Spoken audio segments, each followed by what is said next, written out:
of TaiwandaBason.com, here with another edition of World Border Breakers with Taiwanda Bason. And I want to thank you so much for joining us wherever you are in the world. Thank you for taking the time to come here. And if you could, please share to let others know that we are here as well. Also, if you have any questions or comments during the interview, make sure that you jot those down in the chat. This is actually the first time that I'm going live from YouTube, so we're going to see how this works, how well it works. But today we have an awesome broadcast for you. We're going to be talking about Black men going global with impact. That's right, Black men going global with impact. And we have a very special guest with us today, Jeremy Johnson, educator and author, who is out there doing his thing with impact in the world. So I want to say thank you for joining us today, Jeremy. How are you?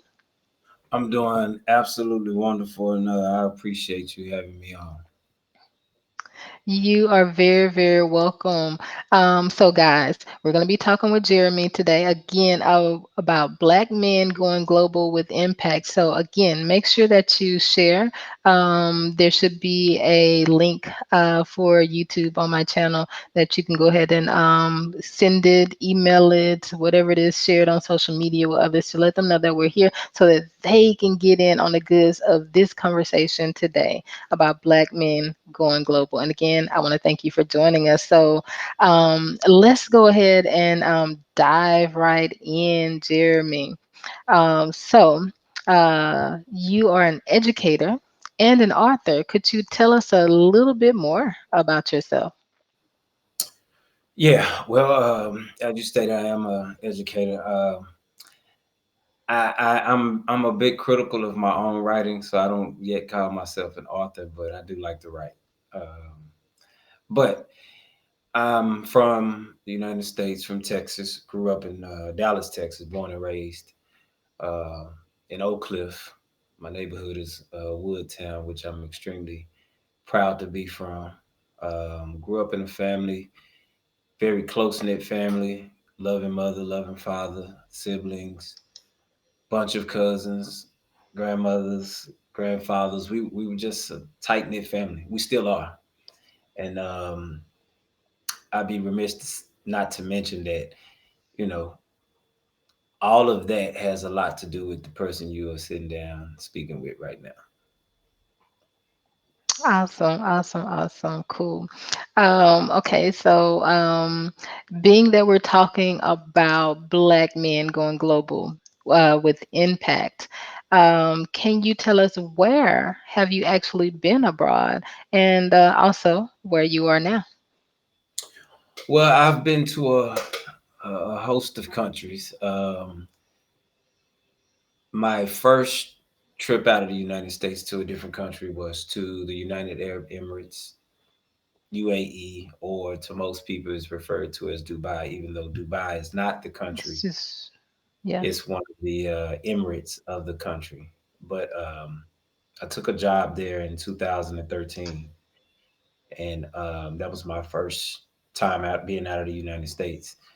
And originally, I was supposed to be there for 2 years, and then be back home. Uh, I'm still gone. so, so my experiences abroad has been very beneficial, which I'm sure we'll get into some of those down the line. But in terms of places that I've been, I've been to well over 15 countries. I'm up to around 20, closer to 20. Um, can't name them all right now, but to give you a few, uh, Egypt, Morocco, um, Oman, uh, Spain, Wow. Netherlands, um, Prague, Sri Lanka. Mhm. I've gotten around a little bit. Been to Italy. Um, yeah, I've gotten around a little bit. So, Yes, this will be a good place to cue Tupac's "I Get Around," but for a good reason.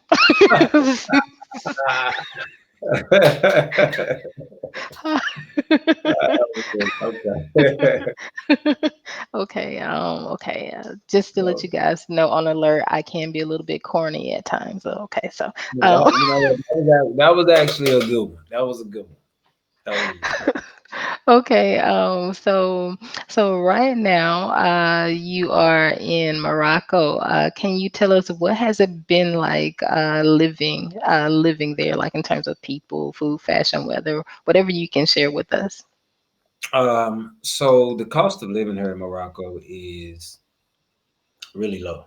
I mean, you can.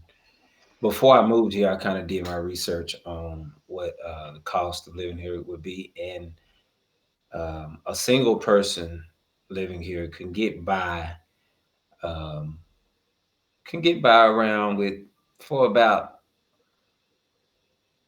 at least less than $1,000 a month, uh, with accommodations and everything that you need. You know, groceries and all of those other things that you need. So um, the cost of living is low. The thing that is kind of high is clothing. That was the one thing that actually from the site that I used to compare the cost of living where I was as opposed to where I was going. That's the one thing that was higher than anything else. Everything else was lower. So the fashion or the clothing, and I'm not a big fashion clothing person, so that's really not a problem for me. Um, but that is a little more expensive here. Outside of that, initially when I started to consider Morocco, I started to kind of do a little research, and I read some things on blogs about how um, Africans or dark skinned people, Hmm. including African Americans, um, weren't really received well here in some places, and that racism is rampant, and be on the lookout for that. And I can tell you that while I haven't traveled Morocco extensively yet, the places I have been in Morocco, I've yet to see any of that. Hmm. The people here have been really hospitable. Um, I've been able to go into the home of a local family here, one of the families at my school. Um, Very hospitable, warm, welcoming, loving. They want me to bring my family here to see them and meet them. It's just been a warm reception. So um, my expectation or my awareness of that before I came to think, that may be something I run into. I'd have to say that I haven't seen that, and it's been quite the opposite. And the people here are very lovely, and so far I've really enjoyed my experience here in Morocco.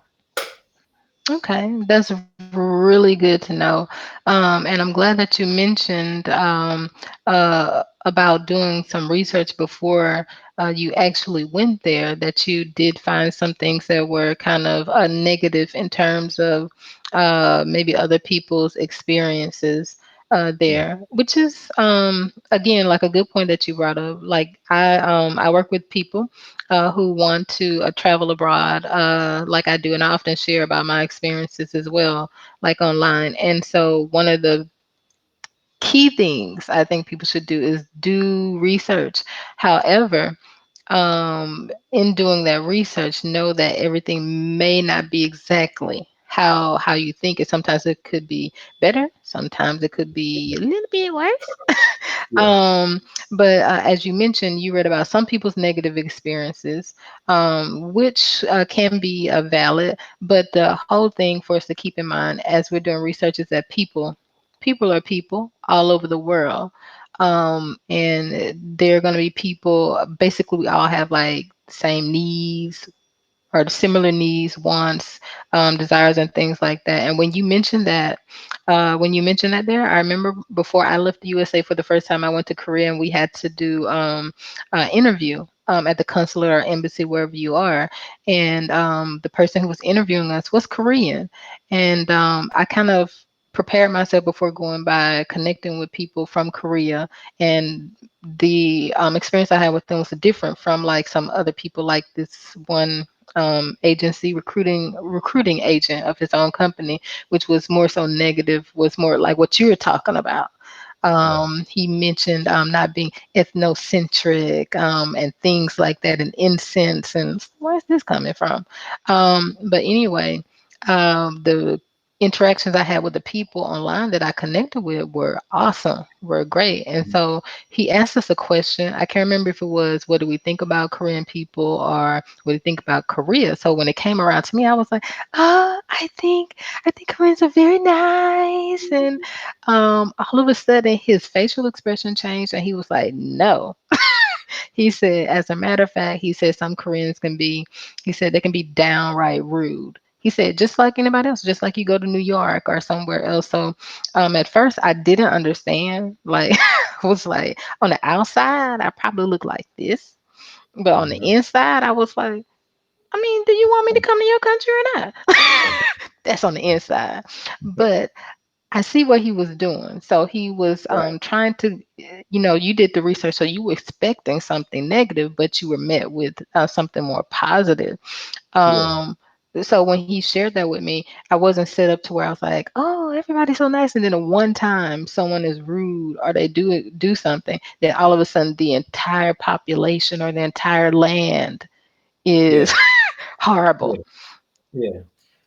And I think from being abroad now for 7 years, one of the things I've come to learn is that a lot of us are ignorant until we're exposed. Right? We have what we have at our disposal to inform us. We have what we have at our disposal to give us an idea or perception of things, but we don't often have the real exposure or the experience to actually validate what we think we know or don't know, right? Hmm.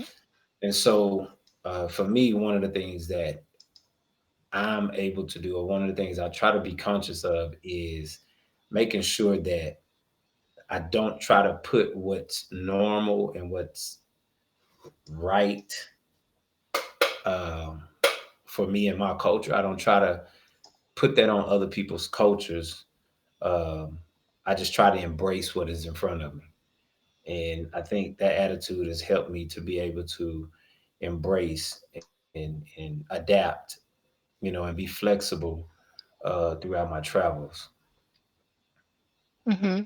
Okay, and that's very very important. So guys, if you are out there and you hear what Jeremy is trying, what he's trying to say, the key things, be adaptable and don't try to even when you do your research, assume that everything is going to be like that. Again, like I mentioned, some things can be better than what you think. Sometimes it could be worse than what you think, or could be the same as what it is. However, I've seen, some people, they see the negative things and they say, "Oh, well, I don't think I want to go there now." It's like people are the same. Trust me, people are the Yeah, same all over the world. I haven't been to as many places as Jeremy though, but um but I've seen it, like in the places that I've lived and I've gone, and I can tell you surely from Asia, whether it's East Asia to the western side of Asia. I still don't know why they call it the Middle East, because it's not really in the middle of the East, but West Asia, to Africa, to South America and North America. I was on the European continent in the airport, but they told me that doesn't count. But anyway, to all the other continents where I've been, trust me, people are the same. Okay, generally the same, just differences in culture, and things like that.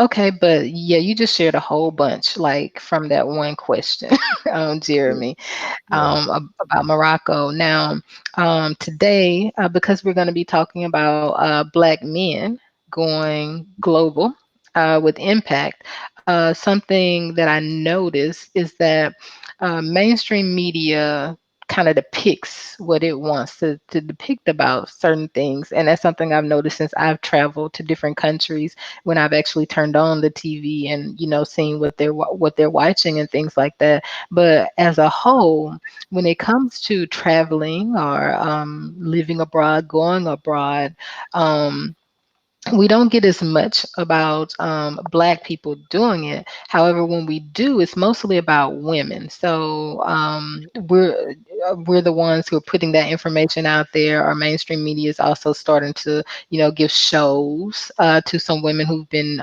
traveling, black women being successful who are traveling abroad.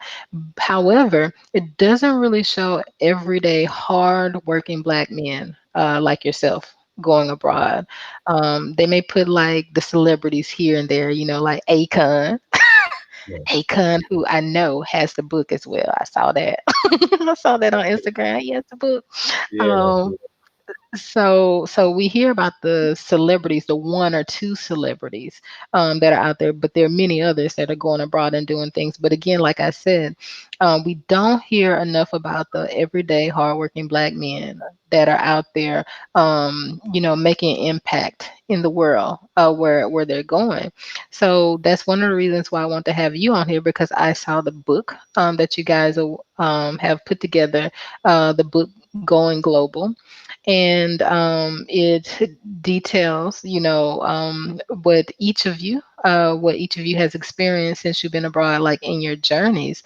Um, Now, you're just one of the men. I think that there are 10, right? 10 of you. yeah. So, In one of us. Okay.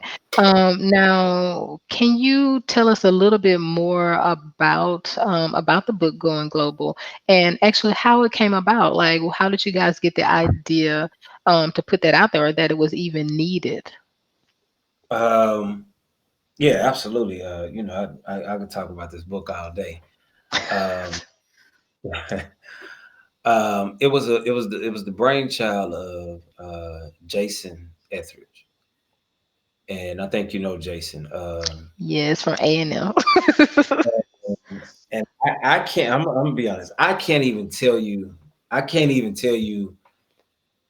I can't remember when I met Jason. I don't. I think we got put into a chat in the UAE of a group of brothers that was from the US that was trying to Hmm. start like this mentoring thing for young black men that had been that young black students that had maybe traveled over with their moms. So there was a lot of single moms there. Um, but it was his idea, and it got thrown around. And then when the idea reached me out, and I heard what it was about, I'm like, yeah, I'm all in. Hmm. Uh, and the making of the book, the coming together, the collaboration, it was just a process that it was it was so empowering just to see you have all these different black men um, from different walks of life, different professions, different stages of life, sharing information that definitely will empower someone um, to go beyond. And one of the things I really like about the book is that we're not selling the idea so much that you must go global, right? Hmm. But more so that living beyond your boundaries is more about living beyond the limits that are before you, and that you don't have to leave the United States to do that, Yeah. because you can get on a plane and go somewhere and still be bound by things that you have limited yourself to. And so the book for us was a way to say, listen, be empowered, be inspired, be enlightened, but don't be limited. Hmm. Don't be bound by your boundaries. And in fact, you need boundaries, but just make sure they're elastic. Make sure your boundaries don't stop you or hinder you from expanding and growing as a person. And that's kind of one of the ideas that's kind of pushed throughout the book. The theme of the book is just living beyond your boundaries, living beyond those expectations or those limits rather that society has placed on Hmm. you. Exactly. Yeah, that's exactly along the lines of like what I do. I call myself the the border breaking specialist. However, thankfully things have cooled down. But at the time when I came out to start my business, some people advised me because that was around election time. And yeah, and they were talking about immigrants and all that in the USA. So some people were like, "You can't do that." They may think that you're trying to encourage people to break borders illegally. That's not what I do. It's along the lines of what Yeah, you're talking about.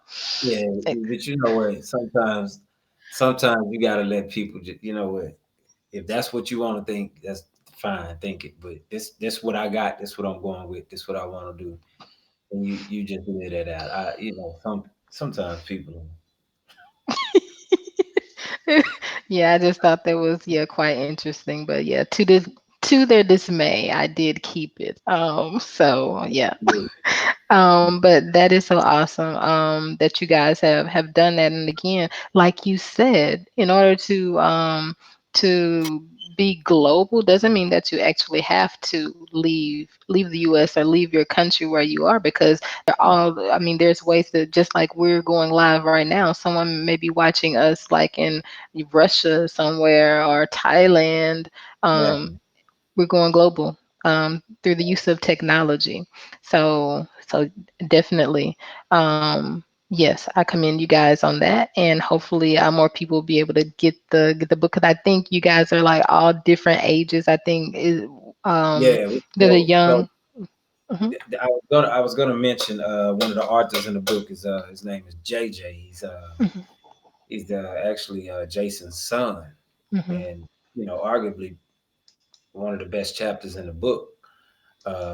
Getting this perspective of this young man who I believe at the time when he wrote it was only 12 years old. Wow. And, I just was blown away by his vantage point.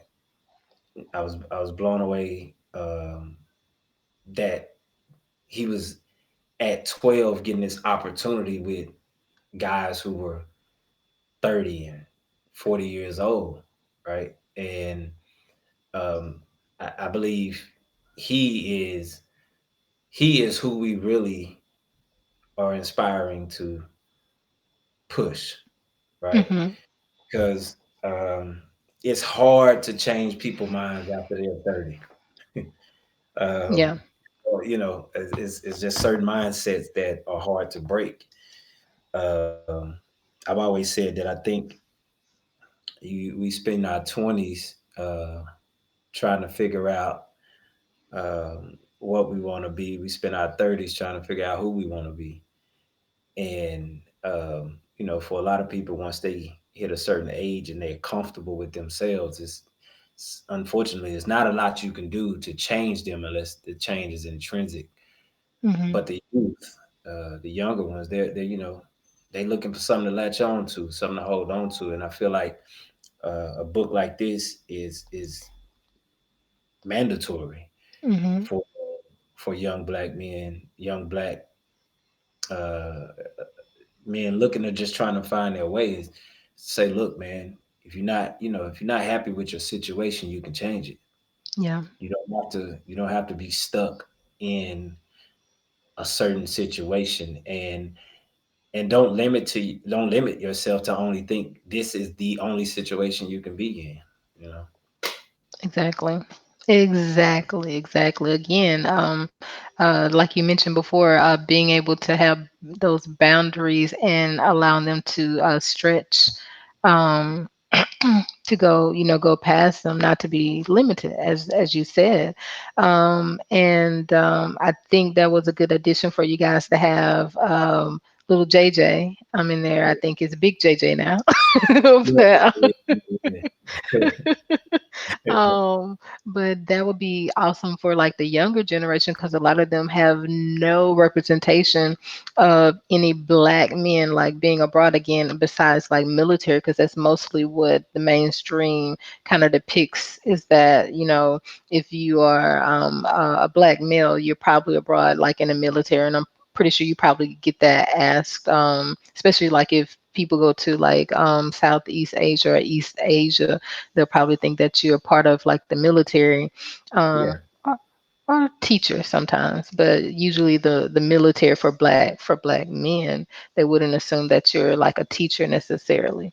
So that's good for him to be able to see that, and other young people that will look up to him because they can readily identify to him because of the closeness of age for them as absolutely. well. So those of you who are joining us now or later, make sure again that you share this so that we can get the word out there, not only for Black men, but young Black boys, even our little ones, even starting in elementary school, for them to start thinking like, hey.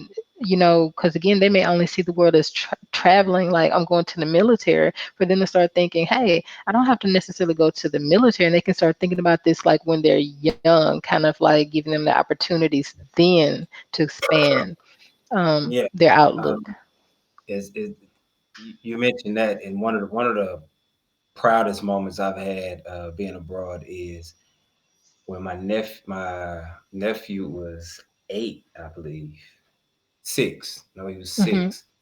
When he was 6, he was on a plane and flying to the UAE with my parents. Hmm. And I was 25 years old before I ever stepped on a plane. Hmm. And just for him to, at the age of 6, to have that experience, like, you know, I mean, that's one of my proudest moments because it's opening him up to that exposure already, to have that experience, have a global mindset, that not to think that his world is just confined in the space that he's in, but like, man, it's a whole world out there.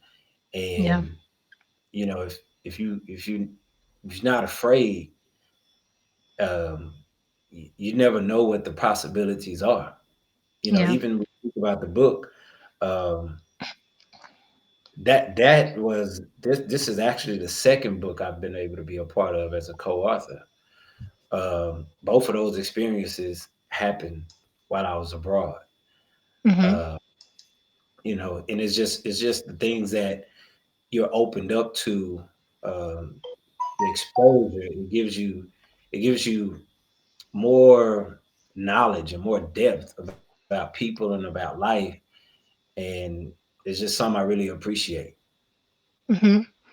Yes, yes, that is awesome. Like it's kind of like um you're like the ignition or like the fire to the next generation, like after you, so it won't just end with you.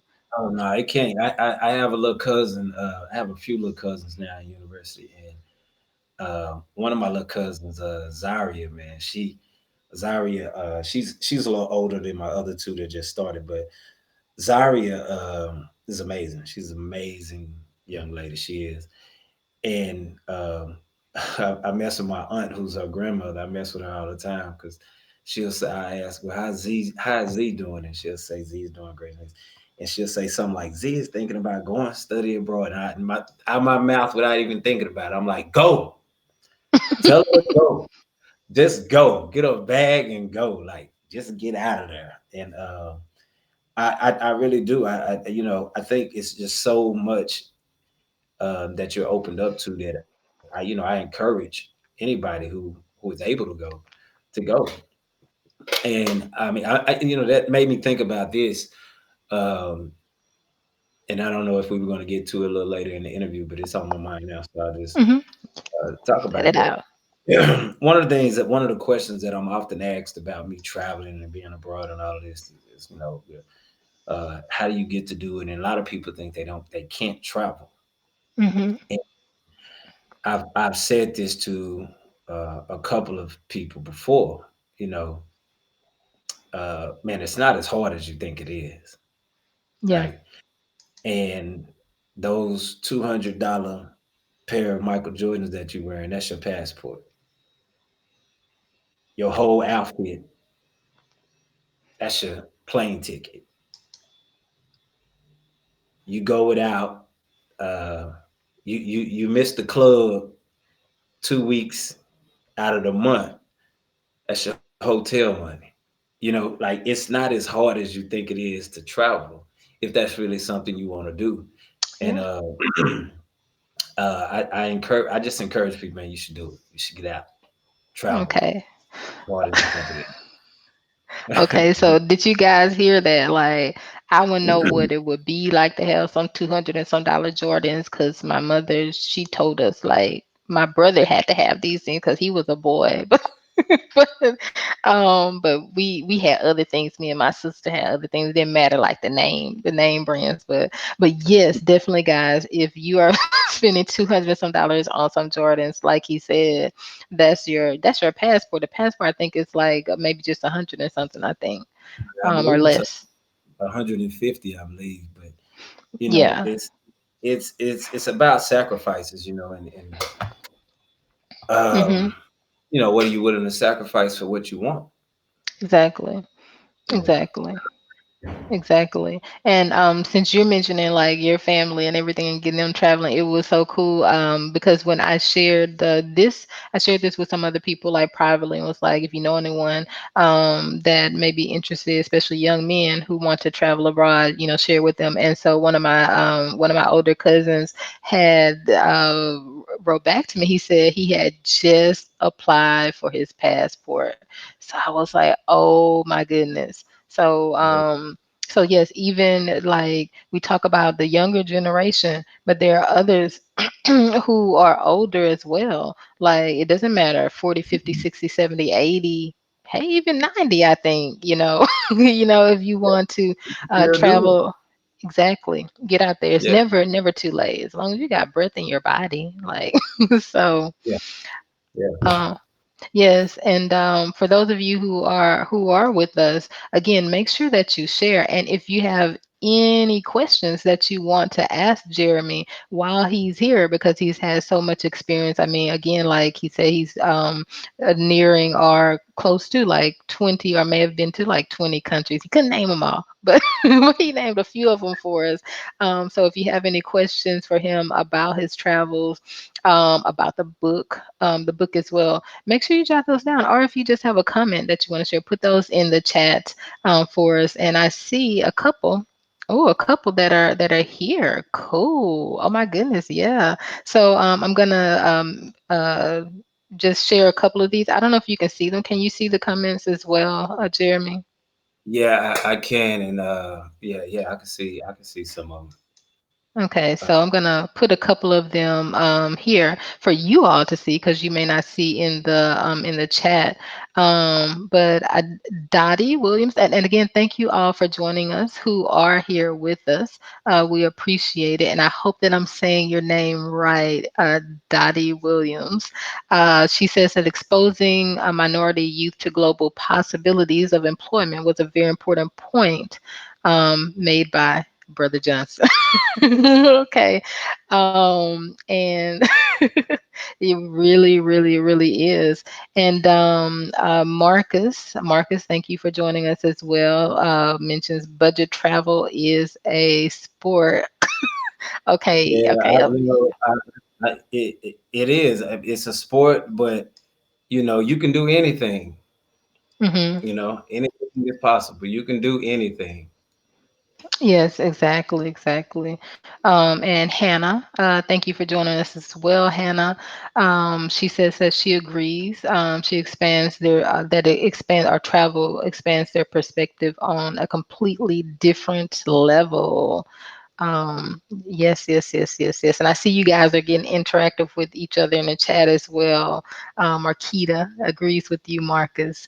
And Hannah was like the budget travel because you put it in terms so that people can really understand. Because again, as you mentioned, some people think things are out of reach, and I get that a lot, even from my students or just about every place I've been abroad. Most everybody thinks that travel, they're like, oh, you have to be rich or you have a lot of money. And it's like, there's so many ways that you can do it. And you put it into real terms of what they can think. Oh, if I don't, buy these Jordans, I can get this. If my outfit, maybe I, you know, don't get an outfit for this month, or if I get something a little bit cheaper, then I can afford this. So thank you for sharing that budget travel. Absolutely. As they were saying.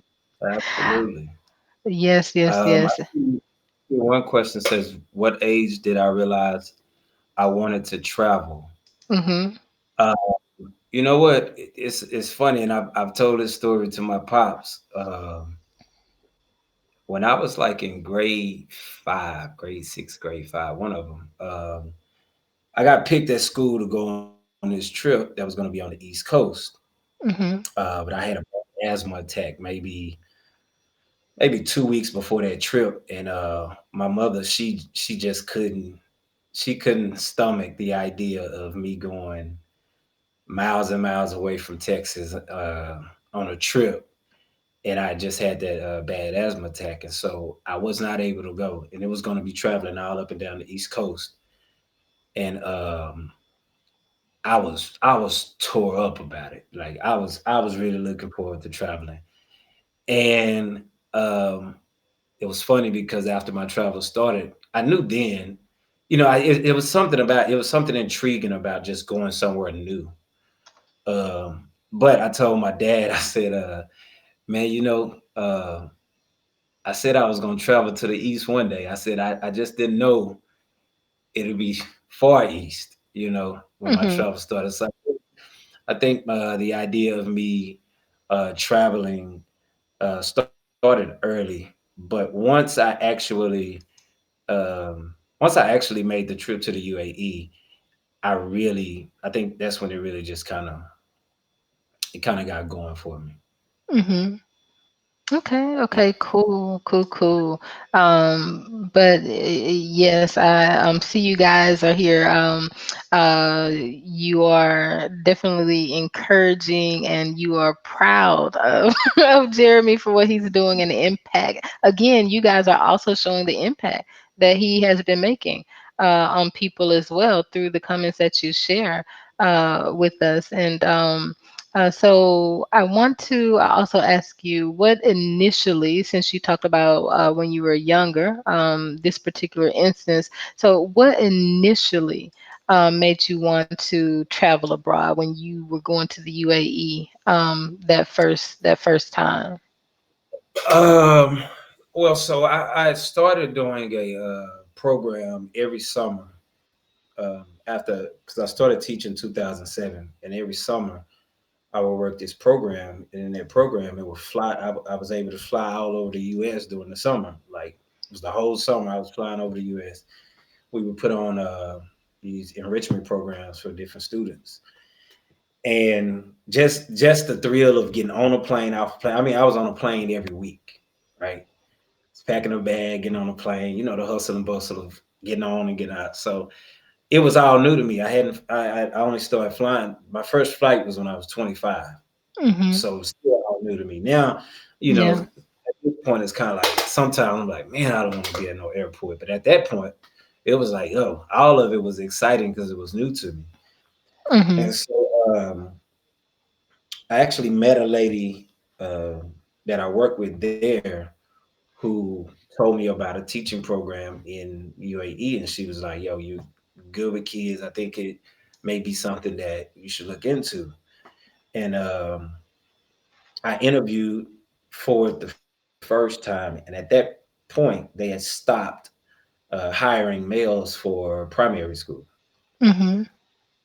So I tried again 2 years later, maybe 2 or 3 years later. I tried again, and I was accepted. And Mm-hmm.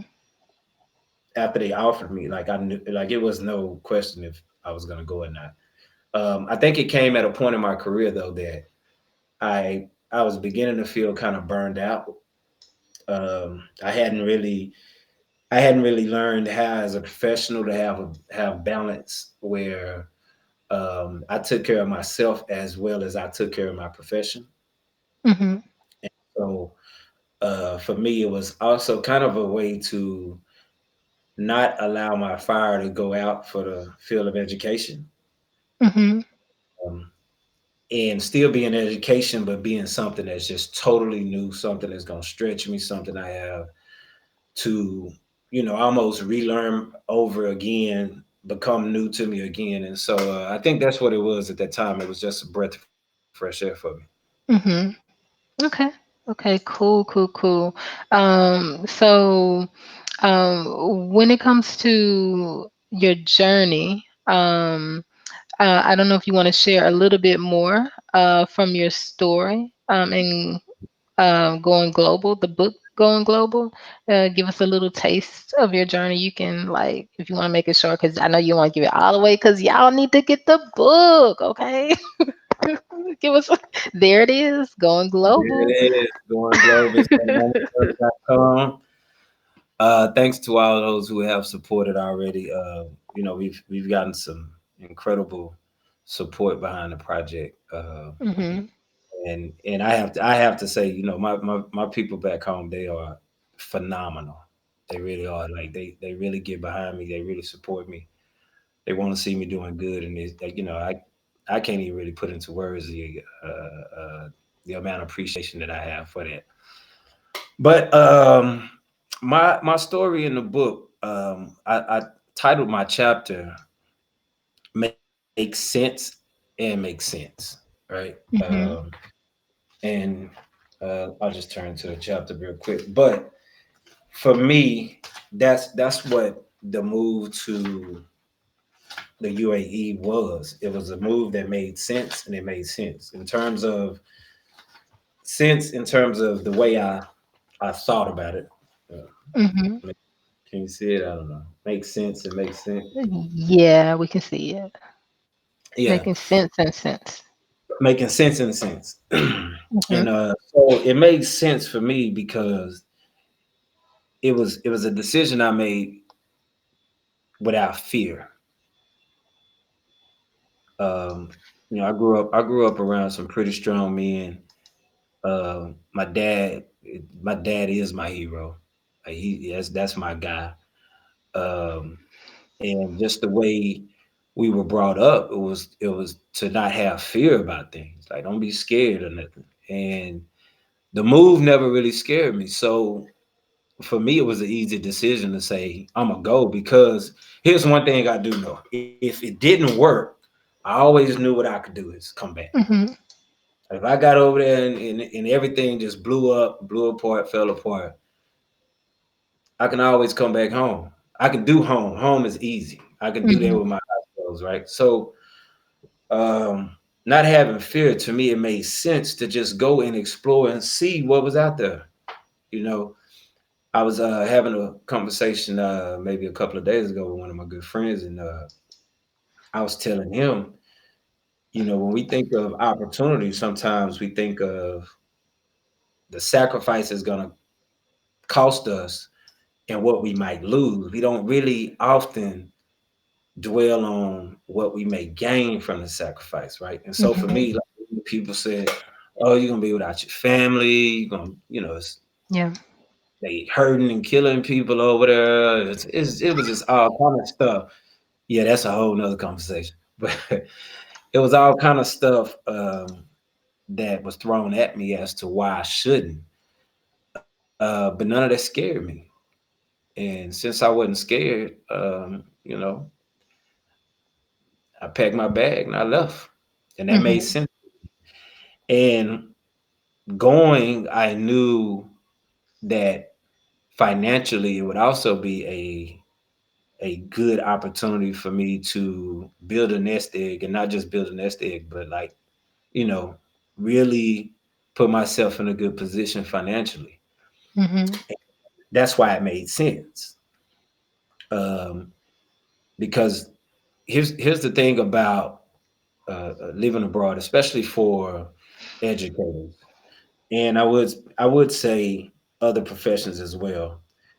A lot of the countries that were outsourced for people to come into their countries and do the work, they often give you a compensation package, and that compensation package often pays for your accommodations, where your housing and wherever you live and all that is paid for. Taxes are taken care of for you. Health care is taken care of for you. So essentially, you take home your full salary, Yeah. right? And for me, like I said, that made sense because it's like, okay, I I have an opportunity here to make my salary, but not just make my salary, actually take my salary home. Hmm. And as much as I did love teaching in the U.S. and did love teaching where I did, the reality is that education, and we know this. I'm beating a dead horse when I say education is not a industry in which um, people are compensated for what they do. Yeah. They're not compensated well for what they do, and the opportunity to go to another country that offers a compensation package that seems to say, "Hey, we appreciate you as a teacher. We appreciate what you do. We appreciate you, and we know you're important. Um, and we're gonna do, and we're gonna show you that by the way we compensate you for what you're doing." Then to me, it just it was a no brainer. And Yeah. and it's not one of the things that I do want to stress to people, and it's just somebody who's watching this that's an educator, is that when you go abroad, you are not going abroad and getting six-figure salaries. Like you're not going abroad as a teacher and people are just throwing money at you. That's not the idea. The idea of it is that you get more disposable income. So the Yeah. monthly expenses that you would normally have for rent or mortgage, paying for a car, paying for things like internet, you know, paying health care and paying taxes, those are expenses you no longer have in some cases, right? Yeah. So now that you have more disposable income, you have more opportunity to do things with the money that you have coming in as opposed to what you couldn't do in another situation. And so even if there is somebody, like I said, who's thinking about making that jump, I would I would say that the money alone, I mean, you gotta have you gotta be willing to take these risks and take chances and be flexible and be able to adapt in the situations. But if you're not fiscally responsible before you leave, um, you may leave and go back and be in the same position. Yeah. Uh, it's about more about being more fiscally responsible before you make that jump. Hmm. Start learning how to budget. Start learning how to save before you do that, so that when you do have extra money, you do have that more disposable income. You don't start to trick yourself and think, "Oh, you've hit the lottery." No, you haven't hit the lottery because one day it got to be over, right? So you need to make sure that you're fiscally responsible before, have that mentality, have that mindset already before you make that big leap. Yes, yes. And you brought up a good point about the six figures. So a lot of people, because they feel like, oh, this is what I'm going to make. That is a smaller percentage. It does happen, but it's in a smaller percentage, and it depends on like what Yeah, country you're in, and then also there's some countries where the average is much lower, but there are people you just have to really like search, and then sometimes it has to do with your connections.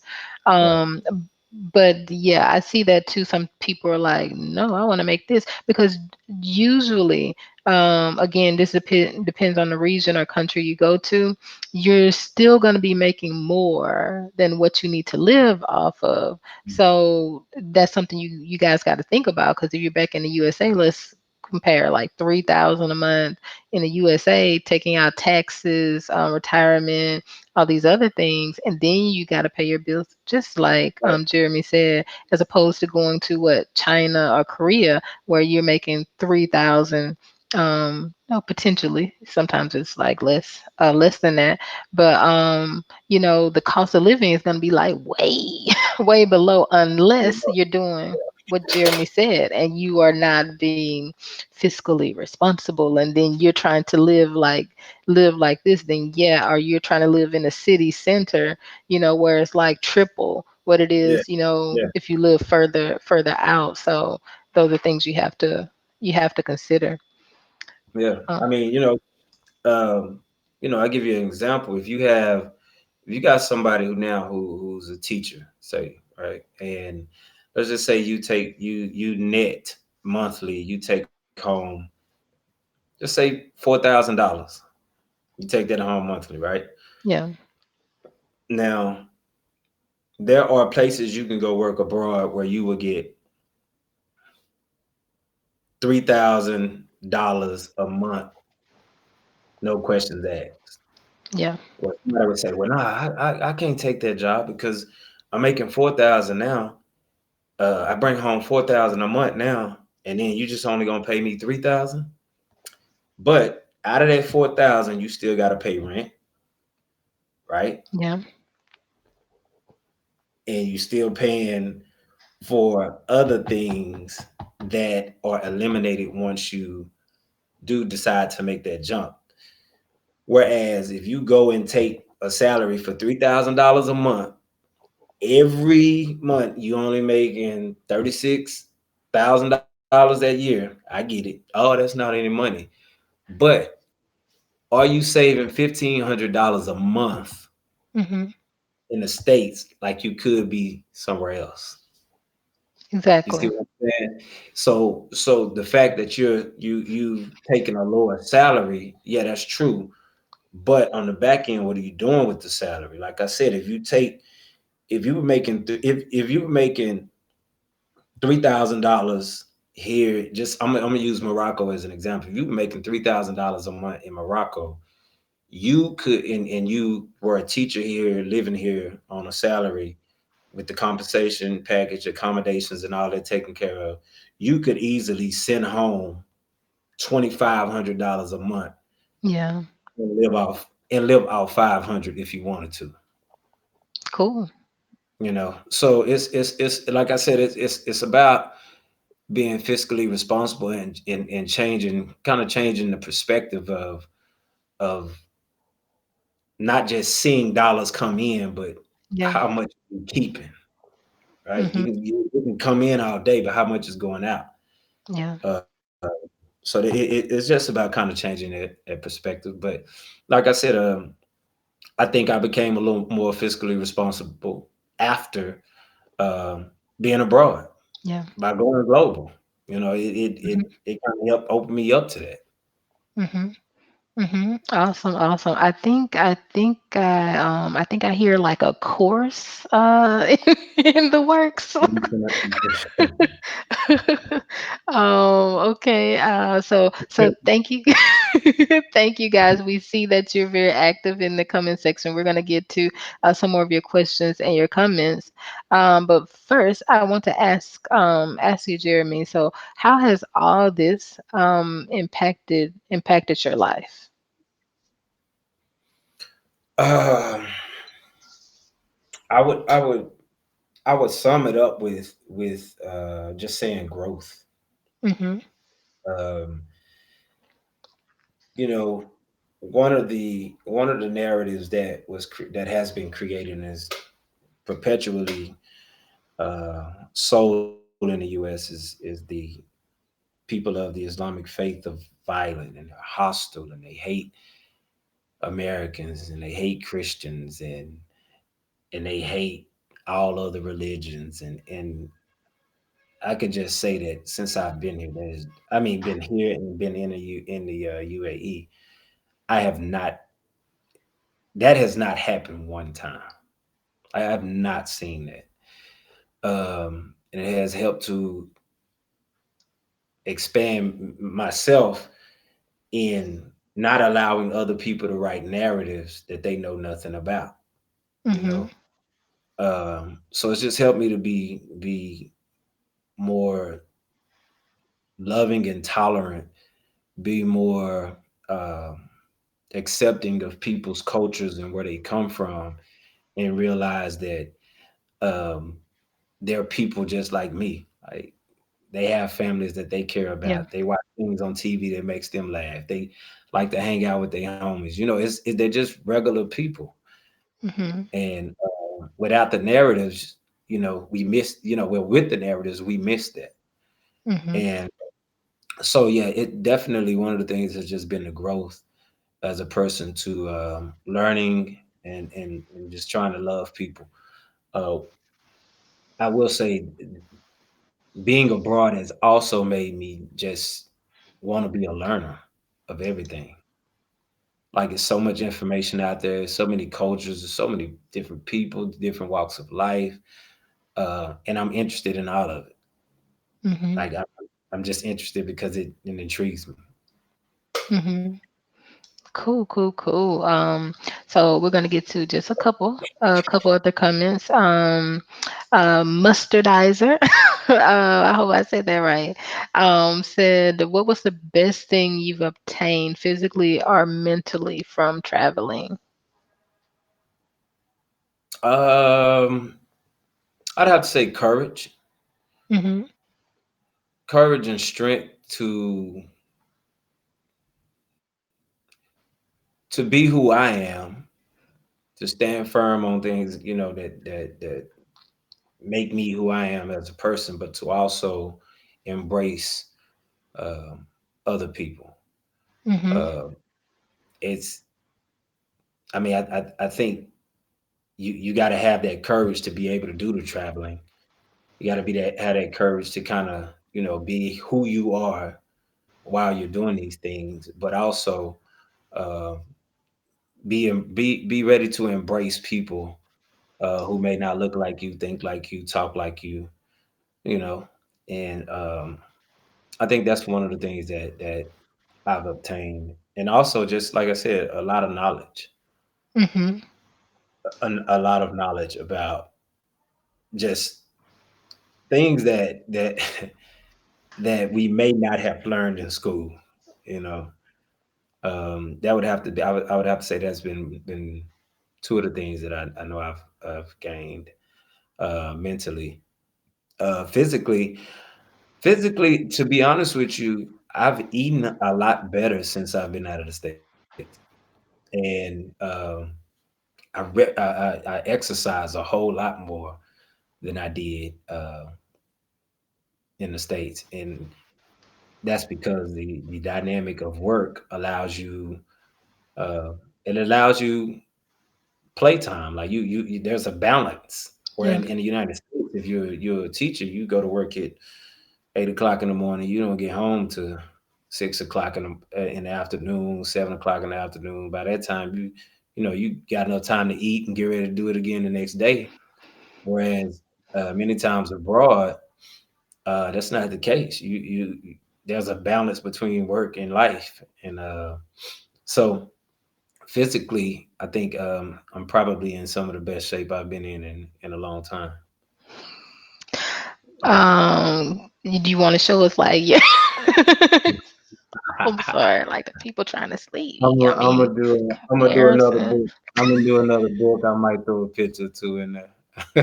Oh, so I do that with my students sometimes too. They show me, they be like, "Wow!" Like, I don't exercise though, but here, okay. So, we have another one from Marquita who said, "What is the greatest limit you placed on yourself that you feel you have broken free from since going global?"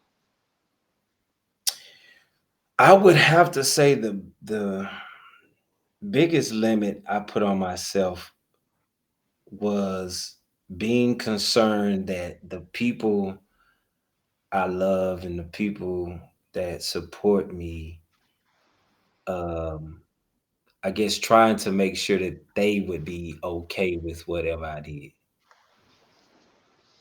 That's probably the biggest limit is, in a sense, trying to make people I love happy. Mm-hmm. And I've come to realize that the people that love me and the people I love, um, they love me regardless. Mhm. And if they really love me, they love me enough to say, it is your life. You only get one life. Go do what you need to do. Go enjoy it. Go, So um, that was the biggest limit I had to really break away from, is just getting over the fact that I'm gonna disappoint people who love me by leaving. But I got over that quick. You know, Real I quick. yeah, I got over that 2000. quick, because I just feel like those relationships that have been formed is like, it's unbreakable.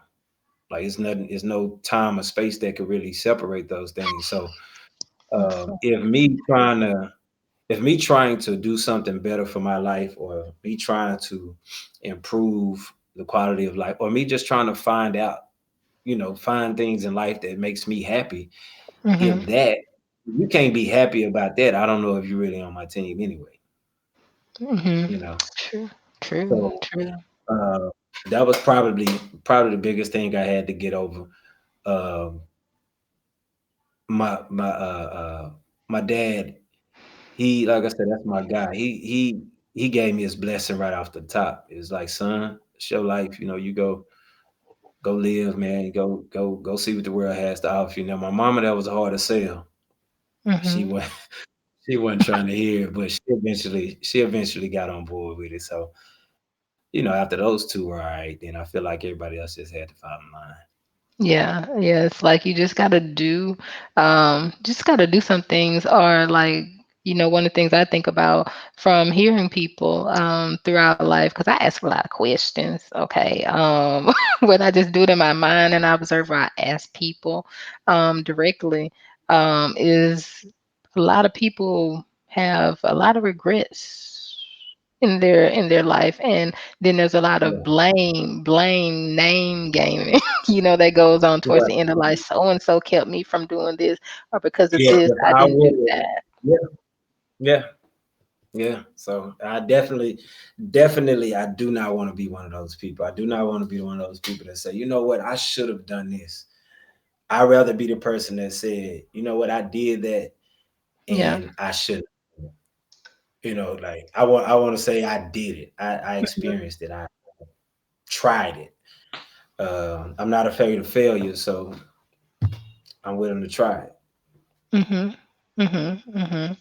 And yes, yes, yes. So again, I thank you guys so much for joining us and your input here. So and we may get to some more of your questions and comments, but an important thing I also want to bring out too, when I talked about the mainstream media. Again, we're talking about Black men going global with impact, and not many people know that you guys are out there doing that.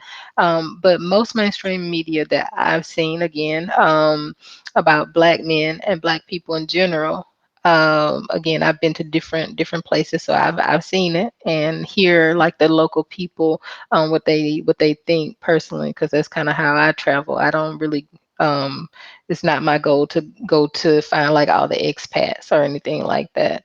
I want to see what life is like where I'm going. But when it comes to media, how they depict Black men, and again, like I said, Black people in general, it seems to show us and you guys as one dimensional, like in a negative light.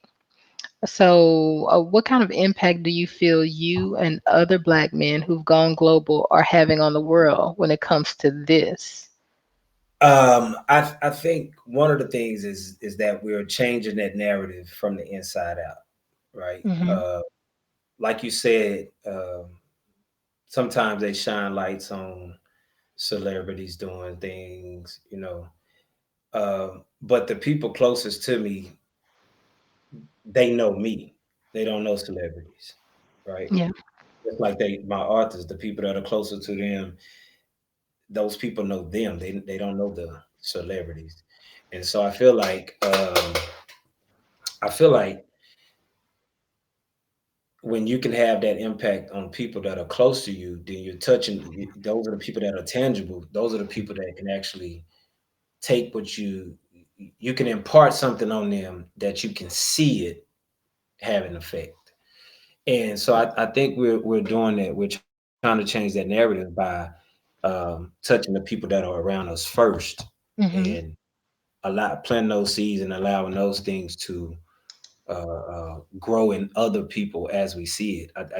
It's I think it's easier to change a community than it is to change a state, right?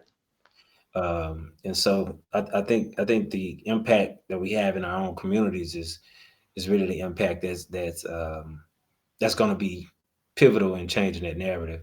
I was talking to one of my cousins who live in Miami, and he was telling me that his son. I went to Miami in 2014, and I hung out with my big cousin, and he has a son, Justice, and he said the other day, Justice told him, "I want to travel the world like my big cousin," Mhm. you know. And when I heard it, I'm like, "Oh man," it just, I lit up about it because I'm like, that's the kind of effect that we really want. Is that um, we want to impart that into people that are young, for them to already have that mindset as they begin to matriculate through life. Mhm. Yeah. Okay, so that's really good.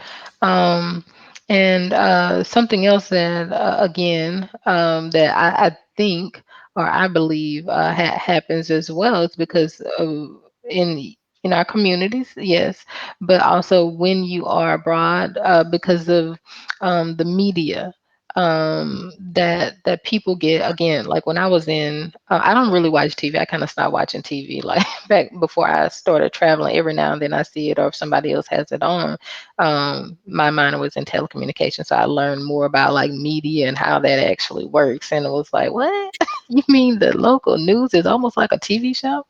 Like an entertainment because they have to keep up Yeah. ratings and things like that. However, when I remember when I was in Korea, which was the first country I went to, and a couple of times I did turn on the TV if I did see something like where it depicted like black men or just black people in general, like media that didn't come from within Korea. It was mostly like the kind of negative stuff, like I mentioned, Tupac. I get around. That was like the video. I mean, from Tupac. Tupac had Brenda's Got a Baby and other things too. Okay, Right. Dear Mama, and Right. but that's what they were playing, like the more negative, music or connotations of music that he had. And then there was this show called Flavors of Love. All right. This is what the people were getting. I'm like, if this is what they saying of us, but what they see of like others is what I've gotten from every single country I've gone to, from almost all the students I've had. And believe me, they're all over the world since I've been teaching online. So I've met more from places that I've never been yet, but I've been to like several countries. The number one show that they hear about is Friends. But so they get this like happy go lucky show, depicting, other people. Then they have a range of media, from whether they have action, they can have a darker side thrillers and all that horror and everything. But when it Mhm. comes to us, it wasn't you're not seeing this in the countries. So that's where people get their ideas too, from what's, being fed from them, aside from what's being, told to them.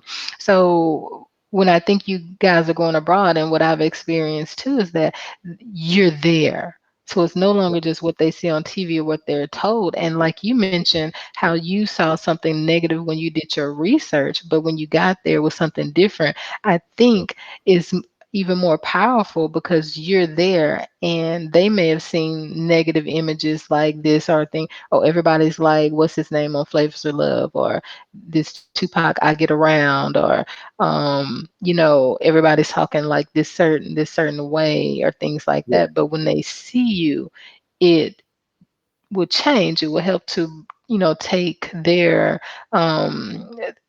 maybe small framework of what they think one dimensional, that maybe all men or black men are like this. It Right. changes for them. So I Yeah. think that's also impacting. the world in a greater way, because when they get ready to go outside or go places, or they see media, they're saying, oh, they're all like this, they're all dangerous, or their friends say something, then they have this experience, this personal experience with you. And not only that, those who share, because believe me, they gonna know, if you're, Right. especially if you're the only one in the community, they share. And so this kind of goes around to help change, I think, um, the world view. If they're presented with something, and they're like, oh, they're all violent or like this, or this is why they're all like they're no, they begin to like question, and they're like, no, that's not what I got. I see something Right. different or saw something different. Right. Yeah, I've been trying to um I've been purposeful about encounters like that to counter the narrative that they think they see or that they think they know. Like, you got to remember in America, uh, pop culture kind of drives the machine, right? And rap music and hip hop, is very influential. And I'm a fan of hip hop. I'm not bashing hip hop. It's Yeah, very influential, but being abroad and seeing, like you said, some of the images or some of the things that people take away, because they're only gonna know, right? They're gonna only know what's constantly being played on the radio. They're not really listening to the albums. They're not really listening to the lyrics. They're not really, so they only gonna know those kind of things. And so I've been real purposeful about people who approach me thinking that you can handle me like yeah, somebody you saw on TV. It's like, nah, bro, you don't know. You like, I'm not doing that. We know I'm not playing them games with you. Like, this what I stand for. This who I am. This what I'm about. Don't let stuff on TV fool you. yeah. Don't let the image make you think this is how all black men are. No, I'm not. I'm not with that move. So yeah, I know exactly what you mean. Hmm. Yeah, so I thought that that was so, again, like with this book as well, even if those who are abroad, get to hear about your stories as well, because again, like media portrays something, and sometimes that's the only thing people get, because of course they're not going to learn, just like we don't learn about like a lot of other countries or cultures in depth, like when we're in school, the same way for them. So they get their ideas from media, movies, and things like that. And so by us being out there, we're able to kind of like shift that and change their ideas. Because I can't tell you how many people like things that they say, oh my goodness, I'm just trying to help some people not get hurt too, like when Yeah. they go abroad, because some of the stuff they say, I was like, you can't say that, okay? Mhm. Yeah, no, you can't. I mean, and then it's sometimes they don't know because this is the Yeah, perception they of don't. the images. And so sometimes they say things or they do things that they think is cool because of what you saw. And so you have to go ahead and check them and be like, "Yo, we're not doing that. We're not playing them games." Yeah, there was some. I think I'll wait. I won't mention it here. I'm gonna have to do it on one of my other broadcasts. Things I don't share, but this one was like, this was probably the most outlandish one I got. Oh my goodness, it's so funny. Funny, not funny, but so I want to ask you, um, as well. Have you faced any issues that we might call traveling while black abroad? Like, we hear about these things happening in the USA where people are like, you can't come into the building until you show your ID. And things like that, calling the police on little girls selling water in their building, which they don't own, but to them it's their building. No. I know my experience is not everybody's experience. But I can't really say that I've experienced that. If I have over the last 7 years, if it has happened, it's not been blatant enough for me to remember. Hmm. It's not been something that sticks out. The only thing I would say that stuck out is when I went to Thailand.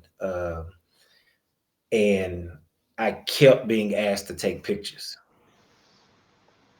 And Like together, like with them like they or wanted to, yeah, they wanted to come and take pictures. I mean, they kept saying 50 Cent, and I'm like, yo, I do not look like dude, but uh, I'm like, nah, that we two different cats, but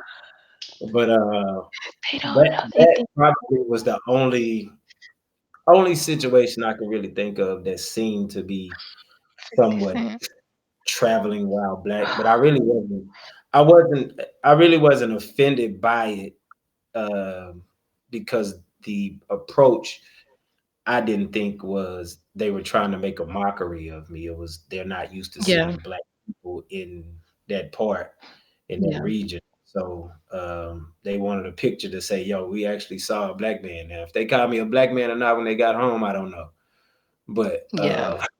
while in my face, it was respectful. So it wasn't really something that bothered me. I will say that what I did I'm sorry. experience, what I did experience being abroad, or what I have experienced as being abroad, is that the privilege I would think that I would receive um, more regularly at home, being an Mhm, American, um, I see that abroad. mhm, I could be somewhere and I could tell somebody, yeah, well, you can see I'm black, but if I say I'm from America, it's like the red carpet roll out. Oh, you American? It rolls out, and it's like I mean, I've been abroad enough now to kind of, it's not as shocking, but at first I used to feel like, oh, this is what it feels like to be an American. Like, yeah, oh, this is the privilege, or this is the the the the inside, the hand up, the help, the the royal treatment that some people experience in America that seemingly people of color never experience. Um, I have felt that being abroad, and I've mhm, said to people before, like I've never felt as American sometimes, like wow, I'm from America with my chest out, until I was abroad, and people respect. I mean, they respect that blue passport, but mhm, I don't try to take that privilege and use it in a way that is detrimental to other people. I just appreciate the love and that sometimes is shown because I'm from America. mhm. Okay. And I'm gonna do like one more of my questions, and then the rest I'll just do from like the comments. But what would you tell the young black man who's afraid or never entertained the idea of going abroad? Um, well, first, if I'm trying to get him to go abroad, um, what I would tell him is that there's nothing to fear. There's nothing to fear. You got to be solid in who you are as a person, and if you fear something happening to you, the same something that you think may happen can happen to you Mm, right where you are. true. Yeah. You so don't let fear stop you. Don't let homeboys or homegirls stop you. Um, if you have friends who rather see you not advance as a person, and to keep them comfortable with your relationship or keep them comfortable where you guys are, then you may need to reevaluate the people you got around you. Mhm. Uh, be solid in who you are. Don't let people stop you. And remember, you can always come back to what you have. Mhm. You can True. always come back home. I encourage you, whoever you are, young brother, young sister, um, take a chance. You never know. You just never know what opportunities lie before you by taking a chance. Mhm. I've had a chance to see some amazing things in life. I've had the chance to uh, um, be a part of some amazing events, um, and it's all because I took a chance. And these are things Mhm. that never would have happened had I not taken that chance. And I don't regret one bit of my decision to go abroad, start teaching. Like I say, when I left in 2013, I was only supposed to do 2 years and be back home. Mhm. And 7 years later, I'm still abroad and in another country. And these are opportunities that I never would have had or I never would have seen had not it been for me just taking that chance. So whoever it is, I would tell you, not just because I'm one of the authors of the book, but because what the book stands for is pick that book up and read it. It's called Going Global. Pick it up, read it. Okay. Um, it's Mhm. 10 different testimonies, 10 different stories, um, that would empower you and encourage you to take that leap. Mhm. And while we're at it, I'm going to go ahead. You can share with them how they can reach out to you and how they can get the book as well, and the information to go across the screen as he's telling you to. Yeah. So my Instagram is Mr. underscore 1906 travel educator. On Facebook and Instagram is at uh, going.global.book. And email, you can reach me jeremy.g.johnson3gmail.com. Yeah, if people who are listening, if you have more questions about my experiences abroad, or even if I can help you if you're thinking about making a trip abroad, um, absolutely, I have no problem helping you with any resources that I have. They'll be at your disposal. Hmm. Okay, and so we're gonna again, you guys were pretty active tonight. We certainly appreciate it. Get to a couple more of these questions that we have here before we wrap up. And so Robert Peggis, I hope that I said your name correctly. He said, "Can you explain or shed a bit more light on how other people live outside of the U.S.? How life is slower abroad. I think, yeah, slower almost, unless your experience has been different." Um, so, one of the things with my experience abroad, and I'm sure that in other countries you might find the same thing, but for me, um, one of the things I see is that people are not as superficial in terms of material things as we may be in the United States. Um, Labels and name brands don't matter as much as people in the United States. And I'm not knocking anybody who likes to wear name brand stuff and labels and all of that, but I think there's a certain importance that may sometimes we may put on getting things. Um, our needs could be met sometimes without doing the most, being extravagant about it. And so that's one of the things that I've come to really appreciate is that you don't feel like you in no competition with someone when you step out. Like you got to have the best this on or the best that. It's just people accept you kind of like who you are and for what you are, and it's not you're not so much looked at about what you got on.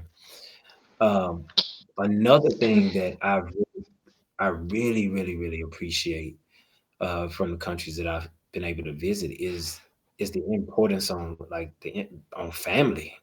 Like these families, they roll together. I mean, it'd be all of them together, and they put a lot of importance on family time. And I think in the United States, sometimes being in the rat race and Yeah. trying to make ends meet, and you got two parents working and trying to maintain a lifestyle and all that. It's like sometimes the one commodity that we have, our most precious commodity, which is the one that we can't get back, is our time.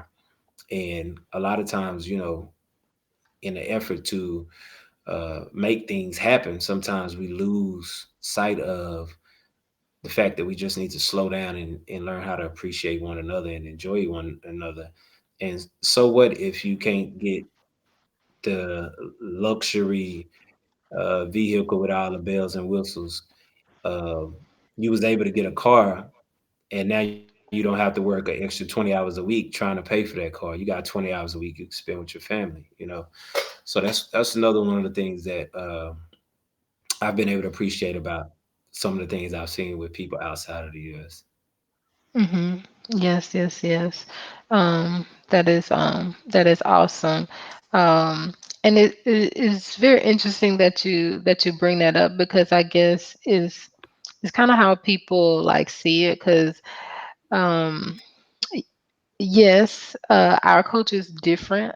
So yes, definitely across continents, I would say family is like huge to people. Like they usually stay together, which is why a lot don't necessarily like travel, and they find it strange sometimes when you are traveling like alone, or living like alone somewhere or away from your home country. um, but I do find like there's some where even though that's a part of it, it's still like they kind of work. It's like what you see is valuable or precious, like what you say, like the time and things. Because there's some where they do feel like they don't have the time or they're working on certain things, whether it's like marriage again, that's like a family thing. So like where some are like I can't marry them because their parents say I need to have this job because they don't like this, and so they feel like in a rut, like they have to do something they don't want to do in order to do what they want to do. you Right, know right. um but yes, that's a really good point, and I hope that answered your question, Robert. And we're going to see, let's see, another one here. Um, oh, there was one about what you have, your legacy. I remember seeing that one here. Let me see if I can find it. I don't know if you see it. Um, but they mention about your legacy. What would you like your legacy to be? It's somewhere along the lines. I can't find it, but um, Um, what I would like my legacy to be,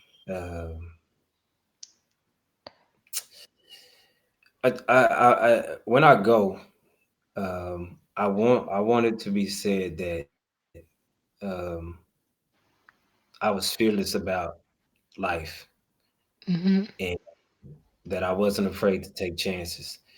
And because I wasn't afraid to take chances, I was able to be blessed to be in opportunities that um, and see things and be a part of things that I never would have had a chance to be had I not had that fearlessness. And that somebody can take that away about how they approach life and say, mhm. if you Jeremy Johnson, who's just this regular I think I dude got it. right out of Dallas, Texas, Woodtown. He comes from there, and he was able to do these things and live his life full of enjoyment. You know, respecting God and his family and his loved ones. I think that would be a fulfilling legacy. Um, I hope in turn that while I am abroad, that the lives that I'm touching in the classroom and outside of the classroom, I hope as well that they take a little piece of the person I am that is and I've said many times to people, I'm just a collection of thumbprints of people who have left imprints on my life. And I would hope that people that I touch internationally and abroad, that they could see that I could get him Mhm. a little piece of America, a little piece of what it's like to be a black man in America, and a little piece of what it's like to be loved by someone who has been loved by many. Awesome, awesome. And I found it, Miss Janian Cleveland. I hope that answered your question very well. And I see that the real South Africa dropped in too, and they mentioned a point when you mentioned about Mama being a hard sell. So they said Yeah, once you do get Mama, yeah, is yeah. it's all good. Yeah, So. like I said, I said, if my pops, he wasn't. That was the easy one. But my mom, she was a hard sell. But once those two got on board, it was kind of like everybody else just got to fall in line. If those two are pleased, then everybody else. I'm really not concerned if somebody else is not upset or mad or disappointed or something. Long as my parents are cool, then after that it doesn't Mhm, really matter. Yeah. mhm. Cool, cool, cool. Now someone mentioned, I don't know if you have answer for this, but they said, what advice could you give a person that has experienced heartbreak? How to be bold, step out of your comfort zone, and not look back. Um, I would say to that person,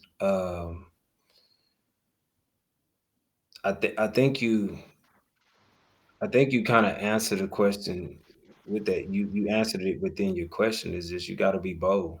You know, um, heartbreak is inevitable. It's a part of life. You know, and it probably or it may not be the last time you have your heart broken, but Mhm, um, I think you gotta know already who you are before that tape. You gotta be so sure of yourself. You gotta be so in tune with yourself about what you stand on and what makes you go. That when trials and when tribulation, when things like that happen in your life, you look at it, you learn from it, you take from it what you need to get, and then you just move on. It's not an easy thing to do, but it's not as hard as you think it is. You know, mhm, 1 day, 2 day, 3 day, 4 day. Eventually those days add up, and you just keep moving. But one thing you can't do is stop. One thing you can't do is just sit in whatever it is you're in. You gotta keep moving. mhm. Yes, and I hope And that answered your traveling, I will question. say, I will say traveling is probably a great way for you to kind of break away and clear your mind and clear your head. And so go to Orbits, go to go to Expedia, see what deals Oh, they got for the week. I was And Orbis. yeah, Okay. you hop on there and get you a weekend retreat or some weekend getaway and get your mind right and get back in the fight. Exactly, and you got to be intentional with that too. Yeah, with that because sometimes people, and you mentioned for you to free your mind, because Yeah. even though people go abroad and things like that, we always take ourselves with us, Mhm. and also then there are other people in the places where we go, and like I think I mention this quite often to people that people are the same wherever you go. So even people in the countries that you're going to, again, similar needs, desires, wants, behaviors, things like this. And then you have other expats and things. So you have to go with that intention, that you're going to do that because you can't get boxed in again somewhere else Yeah. by other people. People who think that, oh, if you travel, you should be doing this, like when it comes from the expat side of it. But then when it comes from the people, the local people, there are things that they may think that you should be doing like them. And so you have to be intentional about it and not get sucked back into like box by somebody else. So um okay, cool. So I think we're gonna wrap it up with this question here from Hannah Lewis. She says, "What has been your best experience living and exploring abroad?" My best experience, I've had a lot. I really have. I've had a lot. I think I it's a toss up. I can't really say the best over one over the other, but It's I would okay, say Jeremy. You don't have to mention the broadcast today. You don't have to mention the interview. You can leave that one out. Like, no, but I'm just playing. I think I think um I think seeing my nephew on a plane over there that at that age that because I'm really close to my nephews. I think that was a big part. Like that's something that really I don't know what that moment will do yet, but I just feel like it'll do something in him. Mhm. So Mhm. um, yeah, that and then you know just the experiences of being able to see some of the world wonders and you know being around um, just meeting people from all walks of life, just the relationships you form, the bonds you form. Um, yeah, it's just been a great experience for me.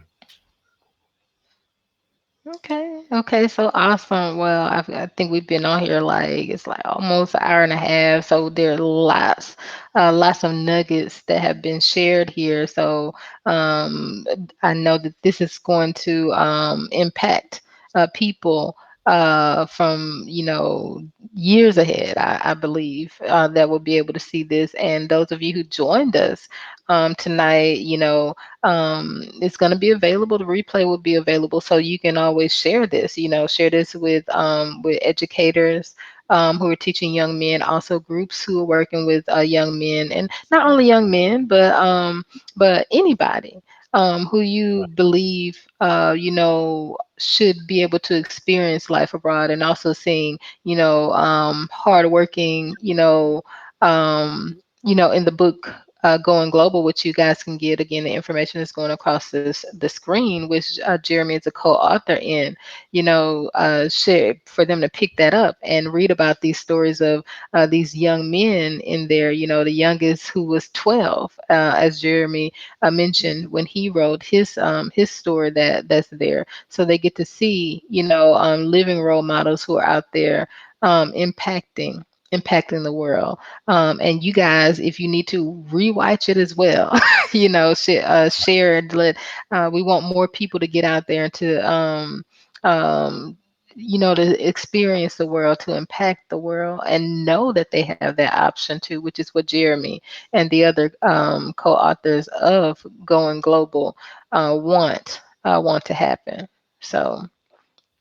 Um, I want to say thank you to all of our viewers tonight who joined us live. Thank you for your input and sharing your comments and your questions, and also to our awesome guests, because we wouldn't have this interview if it wasn't for Jeremy actually going abroad and making an impact. and Yeah. uh, and then meeting up with Jason, however you met up, to create this literary work that will be available to people like years down the road for them to, be inspired. You never know how many more people you're going to be, touching that you'll never even maybe know about or get to meet in person. So I want to thank you very much for being a part of this episode of World Border Breakers, the interviews, and um, I want to know if you have any closing thought or advice that you want to share. You've already shared so much, but is there just anything that you want to before we go as we wrap things up? I again want to say thank you to you for having me. Um, I appreciate the opportunity to sit down and have this conversation. Hopefully, the conversation has been enlightening and empowering for someone. If you haven't got the book Going Global, you can still get it. It's on Amazon.com. And to everybody back home who have helped support the project and who have helped support this interview, I appreciate you. I love you. Thank you. Um, and that's it. Okay, well, you guys, again, the information is going across the screen. You also have the replay, so you can rewind, if you need to get the information. Make sure you pick up the book, Going Global. Again, the Amazon information is going across the screen. And if you want to contact Jeremy for any questions or comments, or even, for speaking opportunities, and he can, know you go back to the states, like, between in between time. So when he's in the states, you may want to find out when he's there if you want him to come speak, to your organization or your groups, your schools, universities, things like that. Just contact him. And again, I think Jeremy, I think I kind of heard like a course could be in the works, especially with that budget travel. Like, Right. so to help people, with creative ways to get them thinking. Okay, they say they want to, but they don't know how to. You put it into terms that are very um uh you can see it. You know how to do it. I wouldn't have thought to do that, but that's a cool way to put it. Right. But definitely thank you again for joining us, and I look forward to hearing more from you guys about what you'll be doing. And again, like I mentioned, I saw Akon with your book. So Akon is doing cool things out there in Africa, where the real South Africa who joined us tonight are, on the African continent. So who knows what you Yeah. guys may even be doing with him in the future. From your mouth to God is, we're definitely open, we're definitely open to whatever opportunities wherever in the world to help share our story and maybe inspire somebody. So yeah, Hmm. that, Cool, cool, cool. And let's see if I can get this. I'm sorry. Also, you guys, if you would like to get in contact with me, if I can copy. I'm sorry, I'm trying to get the information. Okay, so okay, I think I got it now. But yes, definitely, if you guys want to get in touch with me as well, or find out more about what I'm doing, also, find about interviews like this one that I'm having with Jeremy today. You can definitely find me on my website at taiwandabason.com. And okay, it's going across the screen now. I got this. All right. And you can also follow me on Facebook and Instagram at Taiwanda Bason. I'm on other social media as well, but definitely if you get me there, you'll get most of like what I share. And so look out for future interviews as well. And thank you again for everyone who joined us. And I hope that you guys have a wonderful day or night wherever you are in the world. So, see you guys.